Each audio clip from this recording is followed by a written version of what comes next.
Mais uma vez, muito obrigado pela presença de todos. Muito obrigado, senhor presidente, por autorizar aqui a nossa palavra. E como eu estava dizendo, a mesa diretora é composta por 4 e há as comissões, existem as comissões permanentes. Comissão de Constituição, Justiça e Redação, que o presidente é o Juninho do Bom Sucesso, o vice-presidente é o Divino Rodrigo de Oliveira, e os demais membros, que é o vereador Pedro de Almeida e a vereadora Maria Dirce. Tá? A Comissão Constituição, Justiça e Redação é a comissão primeira da casa, podemos dizer até que é a mais importante. Porque em se tratando de Constituição, Justiça e Redação, ela tem que analisar todo o projeto, quando chega, passa por ela. Tá? Passa por essa comissão, aí os membros e toda a direção dessa comissão vai estudá-lo, porque se tiver algum confronto de lei, ou até mesmo da língua portuguesa, ele não pode ser dado a sequência, tá? Não pode ser dado o andamento. Vamos supor, o município quer criar uma lei, mas ela está em conflito com a Constituição do Estado. Não pode, porque o Estado sobrepõe ao município. E também não pode ter conflito com a Constituição Federal, nossa Carta Magna. Aí fica um projeto anticonstitucional, então ele já é barrado logo ali. Então o primeiro filtro dos projetos é passar por essa comissão Constituição, Justiça e Redação, que aí depois de ver se não tiver nenhuma inconformidade, nenhuma ilegalidade, aí é passado adiante. Até mesmo a questão da língua portuguesa. Outro dia a gente teve que barrar em uma dessas comissões um projeto que concedia um título de cidadania a uma pessoa aqui, e lá estava falando assim, ó, fulano de tal tem uma relação instável durante 10 anos com a sua esposa, tal, tal. O que é instável? É o contrário de estável. Então o projeto não pôde ser dado a sequência por causa dessa palavrinha, só para vocês terem uma ideia. Né? Bom, e aí vem a Comissão de Finanças, Orçamento e Fiscalização, a comissão que lida com números, com orçamento, com os recursos do município. Também é importantíssima. É a que cuida do dinheiro do município. Né? E essa comissão é presidida pelo vereador Max, o vice-presidente é o Juninho do Bom Sucesso, e os membros, a professora Maria Dirce e o vereador Edmilson Domingos de Andrade. Tá? Então, aí, essa é uma comissão que, todo projeto, quando o assunto é dinheiro, tem que passar por ela, porque é a comissão de mérito, né, desse assunto. Aí é feito estudo e tal. Depois vem Comissão de Educação, Saúde, Cultura e Meio Ambiente. Qualquer assunto relacionado a essa comissão, tem os integrantes que vão estudar, tá, o mérito dessa questão. Às vezes chega um projeto aqui que ele passa por 2, 3 comissões, porque ele tem assunto relacionado a todos aqueles temas. Né? O presidente é o Tunico da Ambulância, da Comissão de Educação, Saúde, Cultura e Meio Ambiente. Vice-presidente é a professora Maria Dirce. A professora está em todas, né? 3 comissões até agora, está em todas. Pensa na mulher que trabalha, né? E aí os membros, Juninho do Bom Sucesso e vereador Ângelo Marcos. Comissão de Urbanismo e Infraestrutura. O que se trata do layout da cidade, do organograma da cidade, das vias públicas, da locomoção, do trânsito, enfim. Infraestrutura, ponte, estrada. Tem outra comissão específica para estudar este assunto. Presidente é o vereador Divino do Nico, Divino Rodrigo de Oliveira. Vice-presidente é o Tunico da Ambulância. Os membros, vereador Pedro de Almeida e vereador Maxilânio Mendes Salles. Então, são as comissões que estudam assunto relacionado a este mérito. Aí vem outra comissão de extrema importância, de defesa dos direitos humanos e cidadania. Ora, precisamos respeitar o quê? O direito, né, dos outros. Nossos pais, avós, enfim, já dizia, menino, teu direito termina quando começa do outro. Não é? Nós nunca podemos suplantar o direito do próximo. A Bíblia, inclusive, para quem é cristão, diz isso claramente. A nossa Constituição Federal também diz isso. E a Câmara Municipal não pode deixar esse assunto alheio. Né? Então, qualquer conflito municipal que pende para esta parte de desrespeito ao ser humano, de qualquer injustiça social, tá? Com relação à cidadania também, é estudado nessa comissão. E o presidente é o vereador José dos Reis Lustosa, vice-presidente é o Silvestre Antônio Leal, e os membros são os vereadores Valdeir Simões Borges e José Abrão Pinto de Mesquita. Bom, então, assim, a grosso modo, Este é o funcionamento da casa. Nós temos sessão ordinária uma vez por semana, mas o regimento diz que nós temos que ter 5 sessões no mês. No mínimo 5 sessões no mês, tá? Sabemos que são 4 semanas, mas vez ou outra, uma semana tem que ter 2 sessões para cumprir isso aí. E também tem as reuniões de comissão. Por exemplo, hoje é a nossa sessão ordinária. Amanhã de manhã tem as comissões que vão reunir para estudar os projetos. Projeto, quando ele chega, quem decide se ele vem para a pauta ou não é o presidente da Câmara. Depois que vai para as comissões, o presidente já não opina nada mais, tá? Aí lá é estudado, tem votação, tem tudo. Aí, o tempo que for preciso é analisado, depois volta, vem para a votação aqui. É sempre maioria, tá? Maioria simples, a votação desses projetos. E o presidente também não vota, tá? Ele tem um voto chamado de Minerva. O que é o voto de Minerva? É o voto do desempate. Ah, nós somos 3 vereadores, só 12 vão votar, ou seja, os presentes. Ah, deu 6-6. Aí vamos precisar do voto do presidente. Neste quase um ano de presidência que eu estou assumindo, ainda não foi preciso usar o voto de Minerva. Salvo engano, os outros 3 que me antecederam também não usaram o voto de Minerva ainda. No primeiro ano, o presidente foi o vereador Pedro de Almeida Rodrigues, que está aqui. No segundo ano, foi o vereador Silvestre Antônio Leal, presidente. No terceiro ano, o vereador foi o Edmilson Domingos de Andrade. E eu estou sendo presidente neste último ano. Lembrando, senhoras, senhores, jovens, né? Homens e mulheres, que a Câmara tem um poder fantástico.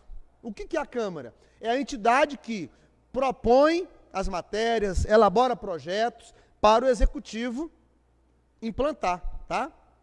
A Câmara também, ela tem o poder de fiscalização do Executivo, ou seja, o prefeito. Outra coisa interessante, quem gasta o dinheiro do município é o vereador ou o prefeito? O prefeito.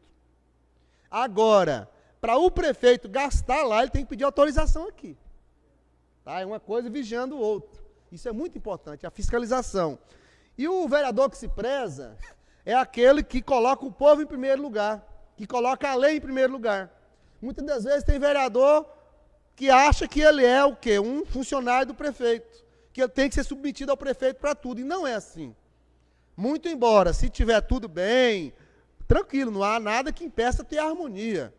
Mas o papel, gente, é de independência. São 3 poderes. Tem o poder executivo, que é o prefeito, que gasta os recursos e implanta os projetos. Tem o poder legislativo, que legisla e tem o poder de fiscalizar, que somos nós aqui, a Câmara Municipal. E tem o poder judiciário, que são o quê? Os guardiões da lei. Qualquer descumprimento da lei que houver, o poder judiciário, e aí o Ministério Público atua também, juízes e promotores, eles podem intervir para não ter ilegalidade. Então, quem administra o poder? Quem administra o município? Os 3 poderes. O juiz, figura máxima do judiciário. O prefeito, figura máxima do executivo. E o presidente da Câmara, figura máxima do poder legislativo. Mas sabendo que tem todo um conjunto. Isso é a democracia, é o republicanismo, que foi a duras penas que foi conquistado, certo? Se vocês imaginarem outros países onde a democracia não existe, lá é decidido à força, na marra, na pressão. Tem países mais atrasados, principalmente lá do Oriente Médio, que a mulher, por exemplo, não tem direito nenhum de opinar na vida pública. Ela não pode votar, ela não pode se candidatar a nada, ela não pode ter uma empresa, ela não pode sequer mostrar o rosto. Olha que tamanha injustiça. Bom, injustiça para nós que estamos de fora, mas lá dentro é justiça, porque tem uma lei deles que é assim. E no Brasil já foi quase assim, sabia? O Brasil nós já tivemos o quê? A mulher que não tinha direito ao sufrágio universal do voto. O negro, o negão igual eu aqui, igual chocolate aqui, no passado não votava. Tinha que ser submisso aos brancos. Olha que tamanha injustiça. E o que consertou isso, gente? Foi a força popular, foi a mobilização, foi o avanço político. Eu estou na política, gosto de fazer política. Não concordo com aqueles que falam que todo político é bandido, que política não presta, que político é ladrão. Quem pensa assim, sabe o que é? Analfabeto político. É analfabeto político. Porque gostando ou não gostando da política, nós vamos ser dirigidos por um político. E o péssimo político, ele quer justamente que as pessoas não gostem de política. Porque aí ele lidera aquelas pessoas. Correto? Então, o Brasil, vocês são estudiosos aí também, percebem isso, as inúmeras etapas que tivemos no país, tá? Desde a descoberta, desde depois da colonização, desde aqueles que vieram com o poder revolucionário e libertário, de tirar o Brasil das garras lá da coroa portuguesa, depois as demais injustiças que aconteciam, depois veio a luta para abolir a escravatura. E não foi uma dádiva, viu? A escravatura não foi uma dádiva da princesa Isabel, não. Não é porque ela é boazinha, não. É porque a organização popular dos negros, dos vários líderes que enfrentaram, fizeram rebeldia, revolução, os quilombos, os líderes, como, por exemplo, Zumbi dos Palmares, é que forçou a sociedade a corrigir aquela injustiça. Foi a força popular nossa que colocou o povo nas ruas e fez nós sairmos da ditadura de 1964, que foi até 1985, quase 21 anos de ditadura, aonde quem mandava era o coronelzão lá da polícia, que decidia tudo que nós queríamos e pronto. Então, é preciso ter conscientização, é preciso ter democracia. Recentemente, o povo foi às ruas porque queria fazer o quê? A troca de um presidente, não foi? Já fez lá atrás com o Collor, fez agora recentemente com a Dilma. Aí já é uma visão minha, enquanto político, que tem vezes que a massa também erra. Vocês sabiam que quem crucificou Jesus Cristo foi o povo? Quem usa o povo como massa de manobra, vai lá, faz um teatro, um circo imenso, como fizeram lá Pilatos e todo o poderio lá romano na época. O que eles fizeram? Criaram a circunstância para o povo condenar Jesus, e o povo pediu para prender e crucificar Jesus e soltar quem? O pior dos ladrões que tinha. Foi assim que aconteceu. Agora o Zé Wilton, vereador, dizendo, eu acho que agora, recentemente, aconteceu a mesma coisa. Juntou quem? O Poder Judiciário, a banda podre do Judiciário, com a banda podre dos políticos, com a banda podre da polícia, inclusive Polícia Federal, com a banda podre da imprensa, que eu chamo de PIG, que é a imprensa golpista, criaram o imaginário popular que tinha que tirar uma presidente porque ela era ladrona, porque ela estava roubando. A verdade não é bem assim. Nós não tivemos o tempo para analisar todos os processos, para saber o que estava por trás daquilo. Hoje nós estamos numa realidade que nós percebemos que quem quis tirar a presidente Dilma fez aquilo para tirar o quê? A investigação contra eles. Mais de 200 deputados, ladrão, corrupto, que foi lá votar para derrubar a Dilma, agora está votando para acabar com o quê? Com a investigação, para mudar a lei, dispensar os crimes, sabia? O legislativo é tão importante, tem um poder tão grande, que ele cria as leis. Se nós pudermos criar uma lei municipal aqui, o prefeito sancionar, vai virar lei. O Congresso Nacional, essa turma de bandido que entrou lá agora, eles estão criando a lei, sabe para quê? Para inocentar todos aqueles que roubaram da Lava Jato e aqueles que fizeram caixa 2 na política. Pensa que aberração? E eu já falava, olha gente, estão querendo tirar uma presidente para impedir a investigação. Eu já falava, só está tendo investigação porque a presidente que lá estava deu autonomia à AGU, CGU, Ministério Público e Polícia Federal. Essa é uma visão política minha. Por isso eu não podia falar daquela forma lá da mesa, porque eu estava falando com o presidente, eu não posso. Agora, a opinião, já que nós temos um país que é livre e democrático, eu estando errado ou certo, aqui eu tenho o direito de expressar. Neste momento eu estou usando um direito de expressão, inclusive com muita indignação, porque eu quero que combata a corrupção, tire qualquer ladrão que tiver na política, tem que tirar. Agora não dá para tirar só aqueles que eu queria e depois preservar a outra banda podre. Aí tem um ministro lá que estava fazendo gerenciamento por negócio próprio, junto com o próprio Michel Temer, agora está a imprensa e boa parte da justiça querendo acobertar tudo isso, e o povo está indo para a rua. Olha o que os estudantes estão fazendo a nível de Brasil. Estão ocupando as escolas. Sabem por quê? Porque este presidente que entrou aí, que é golpista, o que ele fez? Ele resolveu congelar todo o rendimento do país, que é para gastar com educação, saúde, assistência social e infraestrutura. O que ele fez? Falou assim, ó, nós vamos congelar isso aqui, nesses próximos 20 anos, tem que gastar só isso, só vai corrigir a inflação. É igual lá na nossa casa. Lá eu sou eu, minha mulher e 4 filhas. E tem minha sogra que mora comigo ainda. Se lá, 2 quilos de feijão dá para a semana, o que o presidente está querendo dizer é que eu tenho que continuar continuar comendo esses 2 quilos de feijão por 20 anos. Nesses 20 anos eu posso virar, eu já tenho um filho de 19 anos. Posso virar avô, posso virar até bisavô, sabe lá? Mas os mesmos feijão tem que dar para esse período. A mesma quantidade gasta na saúde tem que dar para daqui a 20 anos. Quantas pessoas vão nascer? Quanto avanço da medicina vai ter? Vai ficar mais cara? Quantas estradas novas para precisar de pavimentação, de urbanismo, de asfalto vai precisar? Mas não. O governo que entrou disse que é para gastar só aquilo e pronto. E aí, como nós sabemos que a educação tem que melhorar e melhorar muito, quem é da rede pública foi para a rua, foi ocupar a escola. E o que está acontecendo agora? Esse novo governo que está aí, pelo que eu espero e torço, daqui a pouco ele vai cair também. Vai cair. Porque ele entrou para tirar o dinheiro que estava sendo gasto com os pobres. Agora está lá para cobertar a fiscalização que estava banindo os corruptos. E aí quem era corrupto era a Dilma? Não era.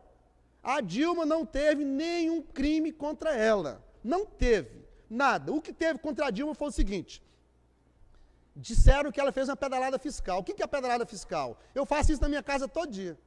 Porque o salário não dá para pagar todas as contas. Quando não dá, eu vou lá e seguro. O Eurípides, cadê o sogro? O Marcelinho está aqui. O Eurípides eu compro lá no Eurípides, é uma mercearia. Como ele não é agiota, ele não tem revólver para ir me pressionar, quando o dinheiro não dá, eu vou ir atrás da conta dele lá. No mês que vem eu vou e pago. Então a pedalada fiscal foi mais ou menos essa. Contabilmente falando, não pagou naquele momento os empréstimos aos bancos, Banco do Brasil e Caixa Econômica, para bancar o quê? O FIES, o ProUni, Minha Casa Minha Vida, o Bolsa Família, essas coisas. Ou seja, deixou de pagar um rico, ou seja, banco é rico ou é pobre? Atrasou o pagamento do banco para pagar o que devia com os pobres. Aí não, é crime, não tem amparo legal, resolveram caçar a Dilma por isso, e pasme, o Lula fez isso, antes do Lula, o Fernando Henrique Cardoso fez isso, o Itamar Franco fez isso, o Collor fez isso, o Sarney fez isso, todos fizeram isso. Os estados, todos os governadores do estado fazem essa chamada pedalada fiscal. Mas resolveram tirar uma presidente. Então, isso existe na política, faz parte. Tá? Ou você tira, digamos, no voto, que seja pelo golpe, ou tira na pressão política. Aí eu posso dar um exemplo bem rápido para Porangatu. Nós temos um prefeito aqui, que não atendeu os anseios da sociedade, contrariou o grupo político dele, contrariou boa parte dos vereadores. O que os vereadores fizeram? Eu fui um deles. Eu fui eleito com ele lá atrás. Saí do palanque dele, resolvi fazer oposição a ele, muitos outros. Eu virei vice de um lado, o Juninho virou de outro. O que aconteceu? O prefeito perdeu. Bem feito. Por que bem feito? Porque ele não honrou o compromisso com o povo. Porque ele não honrou o quê? O compromisso com os vereadores. Aí ele perdeu os aliados. Isso é força política, mas é democrática, não é voto, não é tapetão. Então, o que eu acho é o seguinte, quem quiser governar o país, qualifique, estude, e um dia entra na política, seja coerente, seja ético, e faça uma transformação importante. É assim que funciona. Bom, gente, eu já falei demais da conta, tá? Eu tenho mania de pegar o microfone e não querer largar mais. Mas, assim, eu tentei falar um pouco didaticamente assim, porque eu acho que essa vinda de vocês não são em vão. Não é em vão. Vocês vieram aqui, agradecer a todos que os trouxeram, mas para ter uma lição de cidadania, para ter um... Tá, como funciona a casa, como que é a burocracia, como que é a força política. Então, quer dizer, de tudo, se a gente puder mencionar um pouquinho aqui, a gente vai estar tornando mais nobre a vinda de vocês aqui, tá? Muito obrigado, que Deus acompanhe a todos vocês e que sejamos homens e mulheres de bem. O que transforma é a educação.